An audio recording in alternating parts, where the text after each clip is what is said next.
Hello friends, मैं हूं अंकित शर्मा और मैं जुड़ चुका हूं आपके साथ अपने ऑफिशियल यूट्यूब चैनल पर। और आज हम बात करने वाले हैं आनंद मठ पर, जो कि 1777 में हुए सन्यासी विद्रोह पर आधारित एक उपन्यास है, एक कहानी है, सत्य घटना पर आधारित, जो कि बंकिम चंद्र चटर्जी ने, जिन्होंने हमारे देश को राष्ट्रीय गीत दिया है, उन्होंने लिखा है। और आज राष्ट्रीय गीत के ही बारे में हम बताने वाले हैं। और इससे जो हमारी पहली वीडियो अगर आपने नहीं देखी तो प्लीज़ जाइए और वहाँ देखिए। प्लेलिस्ट में आपको लाइन से सारी वीडियो मिल जाएगी। तो कल क्या हुआ उसके बारे में आपको थोड़ा सा बता देता हूँ। कल जो सिपाही हैं, अंग्रेज़ी हुकूमत के जो जितने भी सिपाही है, 150 जितने भी थे, जो बैलगाड़ी में धन धान्य आदि लेकर जा रहे थे, उन्होंने जो डाकू लोग हैं 200, उन्होंने उनको मारा, पीटा, लूट लिया सारा, उनको मार के भगा दिया या फिर वहीं पे मार दिया है। अब उसके बाद सब अपने अपने कंदराओं में, गुफाओं में, जंगल में प्रस्थान करते हैं। और भवानंद और जो महेंद्र हैं वो भी अब एक साथ जा रहे होते हैं कहीं पे। तो भवानंद को जब महेंद्र देखते हैं तो उनका स्वरूप एकदम चेंज हो जाता है, क्योंकि युद्ध के समय एकदम वीर योद्धा की तरह जो भवानंद दिख रहे थे, इस समय वो एकदम शांत शिथिल अवस्था में है, एकदम सौम्य रूप में है उनका, और एकदम साधु सन्यासी बाबा के टाइप में हो गए। अब महेंद्र काफ़ी अचंभित होते हैं उनको ऐसा देखकर। और अब जो भवानंद है वो उनसे कुछ क्वेश्चन करते हैं महेंद्र से, लेकिन महेंद्र काफ़ी हताश है, उदास है, क्योंकि उनके पास उनके बीवी नहीं है, बच्चे नहीं है, तो काफ़ी परेशान है और अभी तक मिले नहीं हैं। जब से हमने स्टार्ट किया था फर्स्ट पार्ट से अभी तक वो मिल नहीं पाए अभी तक। तो काफ़ी परेशान हो जाता है व्यक्ति जब इतने दिनों तक अगर नहीं मिल पाए अपनी वाइफ है, पत्नी है, बच्चों से, तो काफ़ी हताश है। तो कुछ बोलते नहीं है, आंसर नहीं देते हैं, उत्तर नहीं देते हैं। तो जी वो जो भवानंद है वो एक गीत गाना स्टार्ट करते हैं, और जो ये गीत गाते हैं यही गीत हमारे देश का राष्ट्रीय गीत है, जिसे हम वंदे मातरम के नाम से जानते हैं। तो भवानंद गाते हैं, वंदे मातरम सुजलाम सुफलाम मलयज शीतलाम। वो काफ़ी अच्छा गाते हैं और गाते रहते हैं। तो और गाते गाते ही उनकी आंखों से अश्रुधारा बहने लगती है, रोने लगते हैं। तो भवानंद जो जब रोने लगते हैं तो महेंद्र जी को काफ़ी अचरज होता है, काफ़ी अचंभित होता है। अरे वो पूछते आप है कौन भैया, बताएंगे आप? लेकिन जो भवानंद है कुछ बोलते नहीं हैं, गाते रहते हैं, रोने लगते हैं। फिर वो पूछते हैं कि आप कौन हैं, तो वो बताते हैं कि हम संतान हैं। महेंद्र पूछते हैं किसकी संतान है? उन्होंने बोला हम अपनी माँ की संतान है। तो महेंद्र जी कहते हैं ये सुजलाम सुफलाम मलयज शीतलाम, ये तो इस देश की मिट्टी के लिए बोला जाता है, देश ये जो भारत माता है उसके लिए है। तो वो कहते हैं भवानंद कि हमारा भी इस संसार में है ही कौन, न हमारे यहाँ पुत्री है, न हमारी पत्नी है, न बंधु, न बांधव, जो है बस यही है, इसी के लिए गाते हैं और इसी के लिए जीते हैं।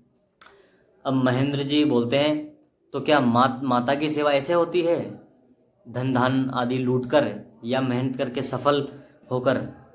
तो भवानंद जी बोलते हैं आपको क्या लगता है ये हमने लूटा है? तो महेंद्र जी बोलते हैं बिल्कुल आपने लूटा है, राजा की संपत्ति है, राजा का धन है, आप ऐसे लूटेंगे तो उसे चोरी ही माना जाएगा। भवानंद बोलते हैं राजा कौन होता है? अब राजा वही होता है जो हमारी रक्षा करे। अब जो हमारे देश के प्रधानमंत्री हैं अभी, जो भी है, नरेंद्र मोदी है या फिर जो भी होने वाले हैं, अब वो हमारी रक्षा ही ना करे तो काई के प्रधानमंत्री हैं? वैसे ही उस समय जब राजा का शासन होता था, जो मीर जाफर उस समय राजा था मुसलमान, अब वो रक्षा ही नहीं करता है, अधम, तो उसको हम राजा कैसे माने? और जितना भी कर है ये सारे अंग्रेज लूट कर ले जाते हैं।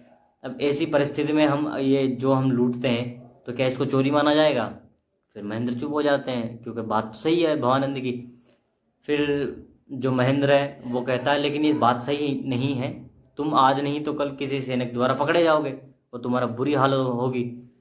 तो भवानंद कहते हैं अरे बहुत देखे ऐसे सैनिक, आगे भी देखते आए और आज भी देखा ही था सैनिकों को। तो महेंद्र बोलते हैं अभी तुमने वैसे सैनिक नहीं देखे हैं जैसे होते हैं। भवानंद होते हैं टेंशन में, भवानंद बोलते हैं अरे देख लेंगे सबको जो आएगा। फिर भवानंद और महेंद्र के बीच में काफ़ी संवाद होता है, वाद विवाद होता है। लेकिन अब थोड़ी देर बाद में महेंद्र भी बोलते हैं चलिए फिर आप गाइए जो आप गा रहे थे अभी। तो भवानंद जी फिर से जो राष्ट्रीय गीत है देश का वो गाने लगते हैं, वंदे मातरम। अब महेंद्र भी उनके साथ गुनगुनाने लगते हैं और आंखों में आंसू आ जाते हैं। अब उनके मन में भी करुणा जग जाती है। अब महेंद्र जी पूछते हैं कि जो आपकी ये सेना है ये क्या अंग्रेज़ों का सामना कर पाएगी।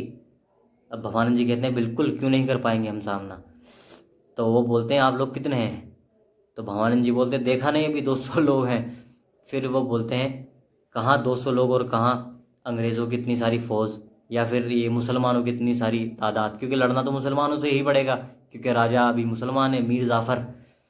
तो भवानंद के मन में महेंद्र के मन में शंका होती है कि इतनी बड़ी सेना के सामने तुम कैसे लड़ोगे। तो भवानंद कहते हैं अभी तुमने केवल 200 देखे हैं, ऐसे ही हज़ारों की संख्या में हैं और बढ़ते ही जाएंगे। तो महेंद्र कहते हैं कि मुझे भी आप अपनी सेना में ले लीजिए, मैं भी आपके साथ जुड़ना चाहता हूँ इस सेना में। तो भवानंद कहते हैं कि सेना में जुड़ने के लिए कुछ रूल्स हैं, रेगुलेशंस हैं, कुछ नियम हैं, कायदे हैं, कानून हैं। तो बोलता है महेंद्र क्या कायदे कानून हैं। तो बोलते हैं इसके लिए आपको अपनी पत्नी पुत्री सबको त्यागना पड़ेगा जब तक हमारा संकल्प सिद्ध नहीं हो जाता। तो भवानंद जी जो है मना कर देते हैं कि फिर तो भाई मैं ऐसी सेना में नहीं जुड़ूंगा, मुझे अपनी पत्नी और अपनी बच्ची के साथ रहना है। इसके बाद जब वो वहाँ से चल पड़ते हैं और सो जाते हैं जंगल में जाकर भवानंद और महेंद्र। सुबह उठते हैं और भवानंद और महेंद्र सीधे सन्यासी बाबा के आश्रम चल पड़ते हैं जिनका नाम होता है सत्यानंद ब्रह्मचारी। अब जैसे ही वहाँ पहुँचते हैं सत्यानंद ब्रह्मचारी के मठ में, वहाँ पर सत्यानंद ब्रह्मचारी अपना जप तप क्रिया धन कर रहे होते हैं, यज्ञ हवन आदि कर रहे होते हैं। तो किसी की हिम्मत नहीं होती उनको जाकर कुछ बोले। तो जब तक यज्ञ समाप्त नहीं होता है तब तक वो खड़े खड़े उन्हें निहारते हैं, और जैसे ही यज्ञ खत्म हो जाता है उनके चरणों में जाकर पड़ जाते हैं, उनके चरणों की धूल उठाते हैं और अपने मस्तक पर धारण कर लेते हैं। अब महेंद्र को देखते ही सत्यानंद ब्रह्मचारी कहते हैं अरे महेंद्र आ गए। अब महेंद्र और वो मिलते हैं। अब महेंद्र को अपनी पत्नी और बच्चे से मिलवाने के लिए लेके जाते हैं। तो उनसे मिलवाने से पहले वो उनको मठ दिखाते हैं अपना, और मठ में काफ़ी सुंदर सुंदर मूर्तियाँ, काफ़ी मतलब बहुत ही विस्मित करने वाला एक जो ये मठ है उनको भवानंद जी देखते हैं। काफ़ी कंदराएँ होती हैं उसके अंदर। वो एक प्रकोष्ठ से दूसरे प्रकोष्ठ में जाते हैं, एक कमरे से दूसरे कमरे में, देखते हैं कि वहाँ माँ काली की मूर्ति है, माँ सरस्वती की मूर्ति है।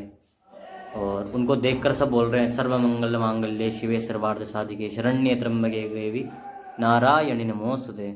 उनका भयभीत रूप देखते हैं। अब इसके बाद में जब महेंद्र को वो बारी बारी से सारा कक्षा सब रूम दिखा देते हैं, सारे कक्ष दिखा देते हैं, कंदराएँ दिखा देते हैं, तब सहसा ही महेंद्र पूछते हैं हे ब्रह्मचारी जी, आप मुझे मेरी पत्नी और बच्चे से मिला दीजिए।